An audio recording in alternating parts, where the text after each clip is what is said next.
Mainstream historians will tell you that the Great Pyramid of Giza was a glorified tomb for the Egyptian pharaohs.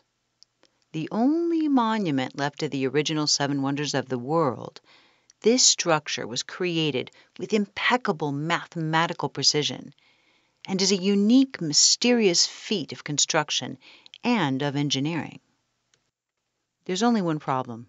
The Great Pyramid has none of the characteristics of tombs, including extravagant artifacts, ornate wall art, sealed entrances, elaborate coffins, or even mummies themselves.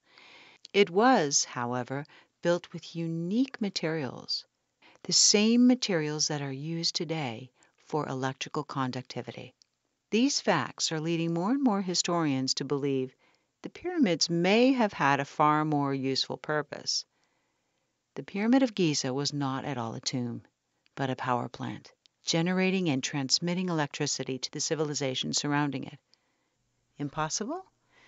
Join the universe inside you for a closer look.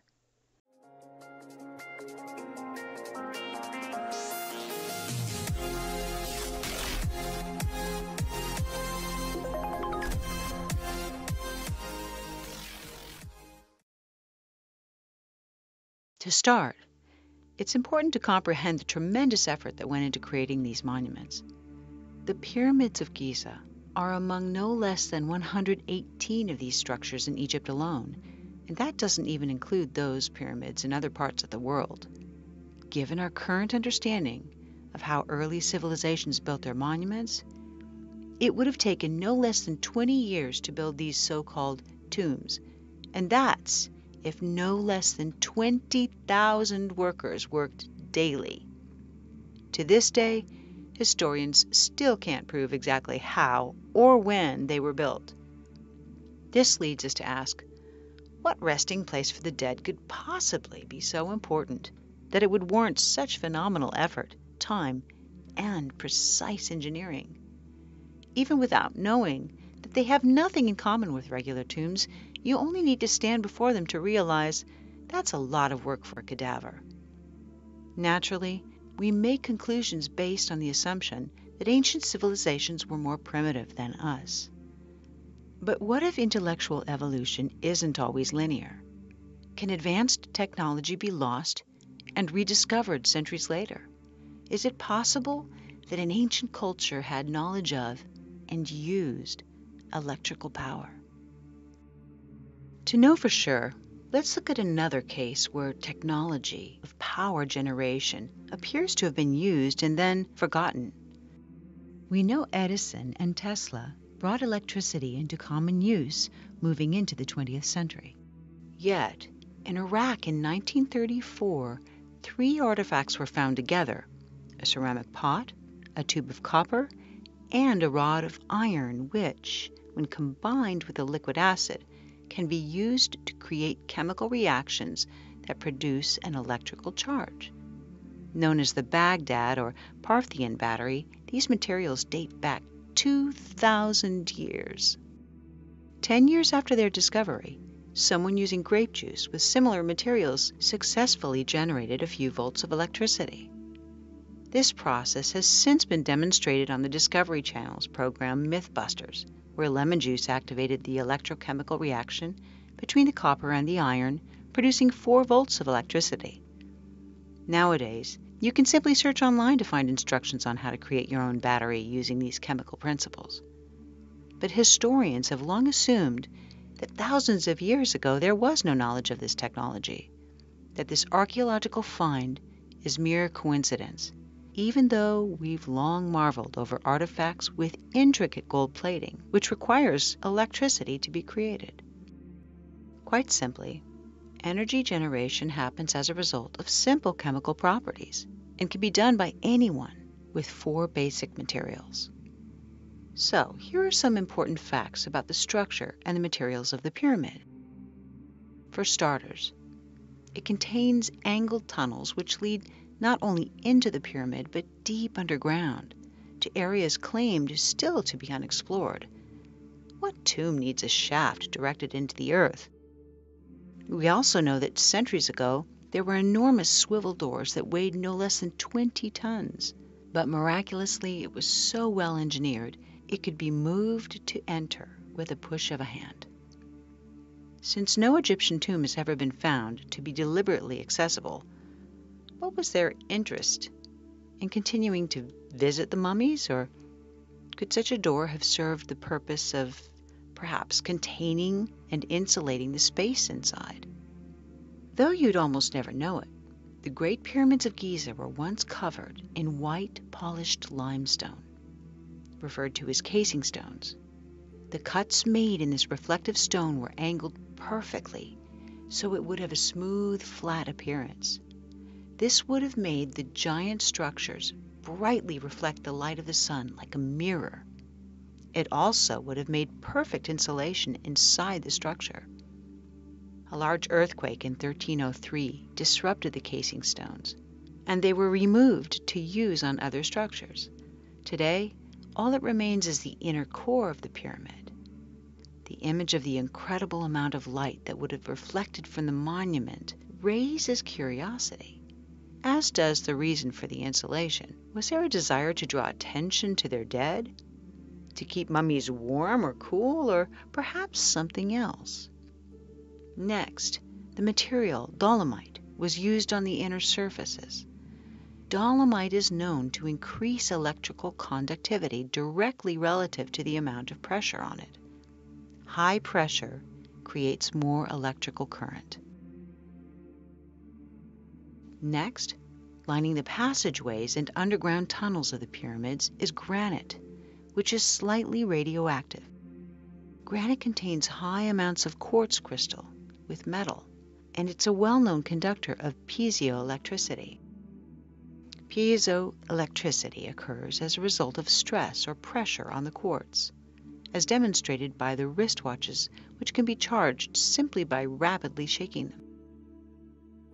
This granite actually ionizes the air inside the pyramid, creating a chemical reaction which, again, increases the conductivity of electricity.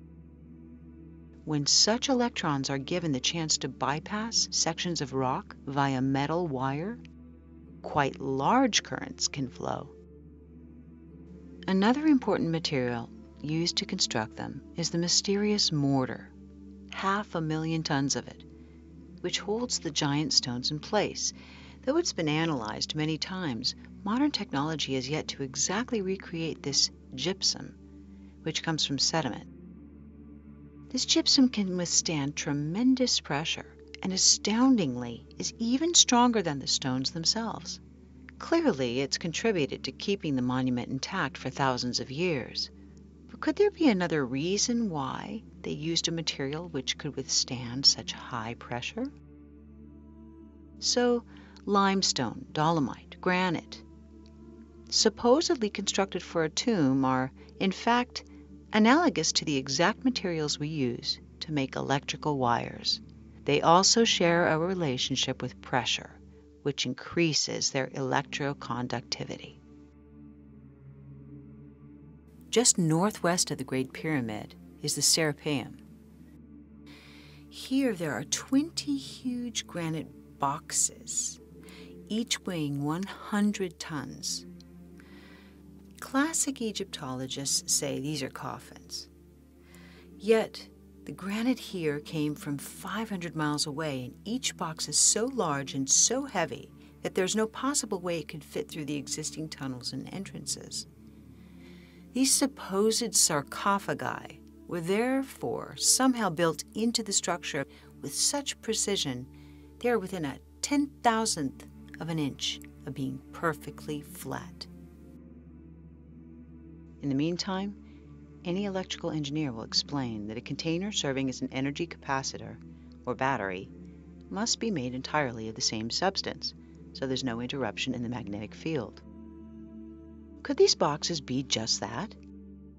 If so, there's a centuries-old granite sarcophagus on display in an Egyptian museum that's thought to be unfinished. Unlike those in the pyramids, this one's cracked, suggesting that perhaps it wasn't unfinished, but simply abandoned, because the crack which occurred would have interrupted the magnetic field, permitting it from successfully serving its purpose. So there is clear evidence to support the possibility of an electrical use. Since these supposed sarcophagi are clearly way too large for a human being, the accepted theory is that they were, yes, believe this, bull coffins for the pharaoh's prized bulls. Makes you wonder who came up with the bull coffin theory. To add to the mystery, in 1993, a mysterious and inaccessible room was discovered after remaining hidden for thousands of years.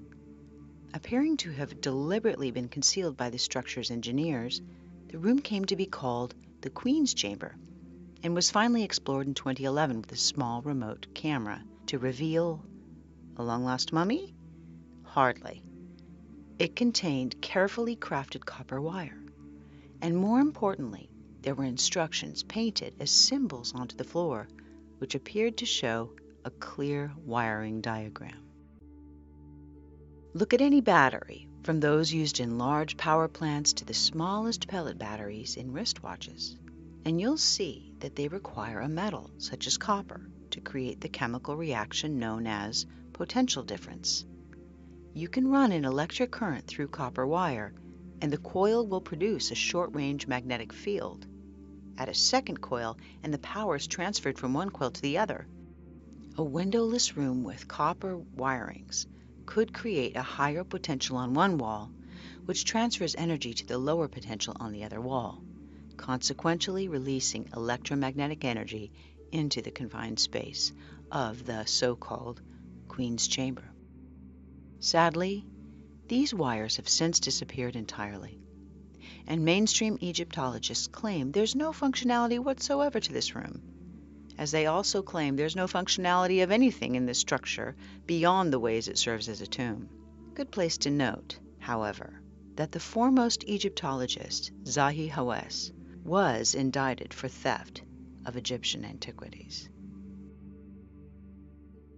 It could still be argued that the electrical materials used to construct the Great Pyramid are simply coincidental, because an energy generator still requires a catalyst from another source.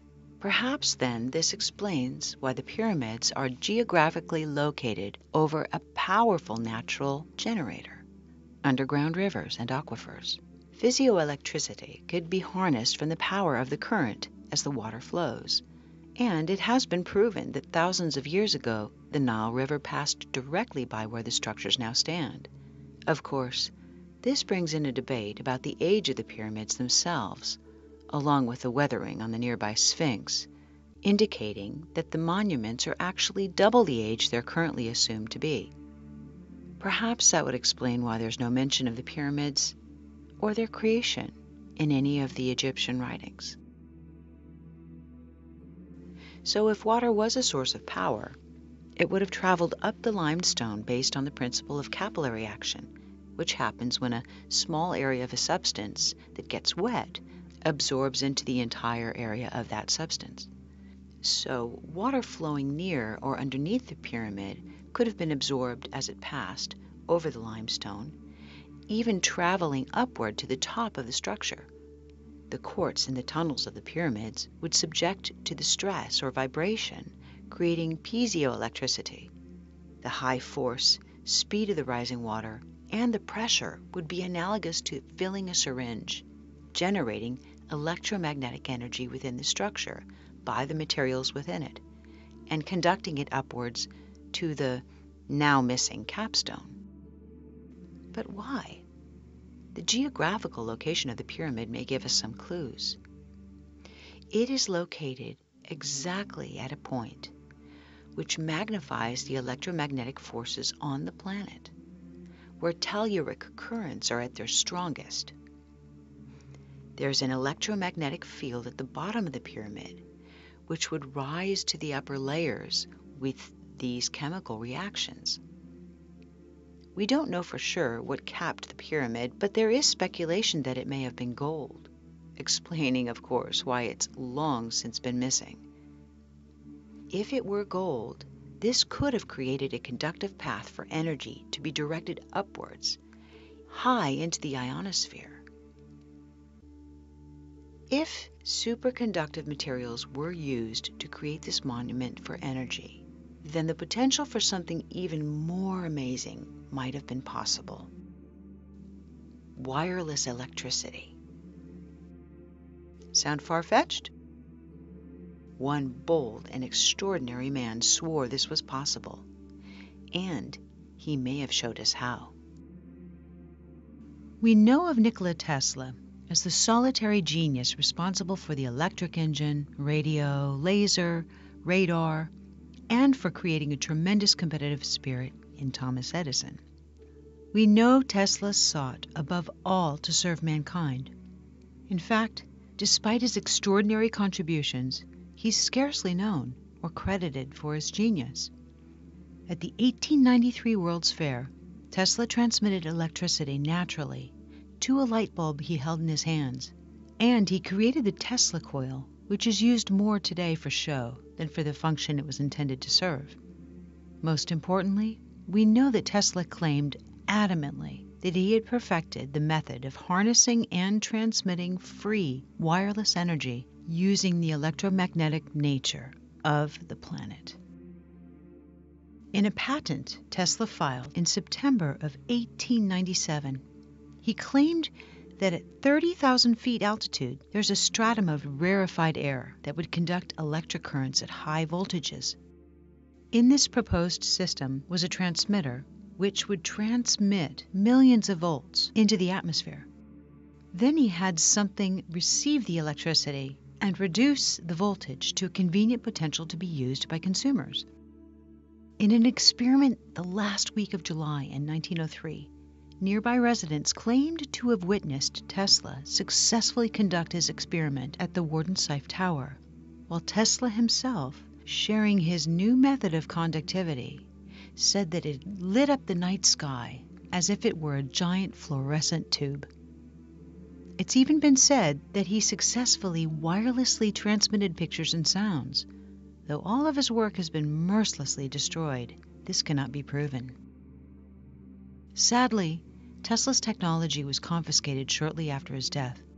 He died in poverty, and the U.S. government destroyed his tower, claiming it was being used by German spies. Had Tesla succeeded in his mission, the distribution of power on this planet would have been very different today. Compare Tesla's technology to the pyramids, the location, height, and electromagnetic materials. We've seen induction between copper wires work for short distances. For a long-distance transfer, the same principle can be applied when acoustic energy is converted to kinetic energy, and the frequencies match. The way an opera singer can shatter a glass when the sound wave he is singing matches the resonant frequency of the glass. So if there's a magnetically oscillating current and you create a second possessing the same frequency, the wireless transmission can pass through solid materials and through long distances. The frequency which would have been released from the pyramid would have to have been matched in the surrounding area. Perhaps this would explain the obelisks, the tall monuments which could be acting as receivers, particularly if there's a quartz stone at the top of them. This would also explain the ancient carvings in Egypt, which so clearly indicate light sources it's boggling to think anyone would even argue it. In the Hathor Temple, the Dendera light is one such image. It perfectly resembles modern electrical technology, showing a wire inside of a bulb-like area and a box which appears to be a receiver. Across from this carving is a similar image, but the system appears to be falling into the hands of a reptilian-looking being, as though it's a warning of the potential to abuse this technology. Mainstream historians scoff and make more primitive conclusions, but still, the pyramids show no sign of soot from flame torches. Instead, there are multiple carvings which show these antenna-like objects that appear to be a transmitter, near another object shaped like the famous symbol, the Ankh, which appears to be the receiver. Given all this, it seems so much more believable that the Great Pyramid functioned using the same principles and conditions as Tesla sought to demonstrate, that they conducted and directed electromagnetic energy into the ionosphere, where it generated and transmitted electricity wirelessly to receivers within the civilization. We've long believed that the pyramids were just tombs, but this theory raises more questions than it answers. Why do they have nothing in common with other tombs? Why the unique construction materials made to build it, including the very materials required for conducting power?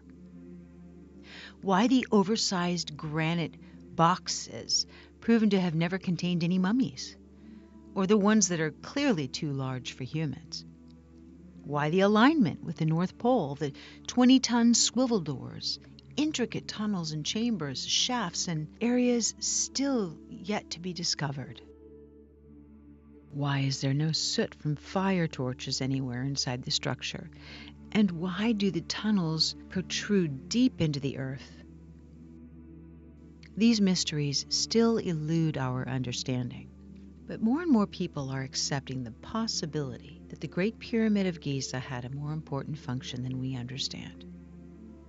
We know there is a heightened electromagnetic measurement around the pyramid that's equivalent to that made in an electrical storm.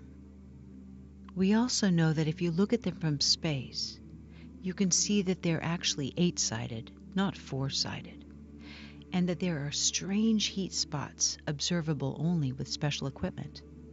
They have unique electric materials, including copper, and a design that suggests high pressure and water power. They have a powerful magnetic structure and placement over the telluric currents.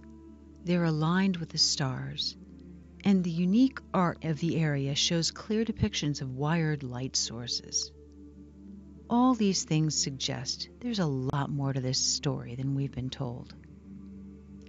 All these circumstances make the likelihood high that the pyramid was created to be a compact energy generator and a broadcasting system that transmitted electricity wirelessly.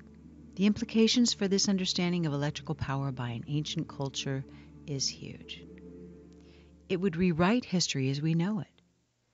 Do you think that free energy could be transmitted wirelessly around the world?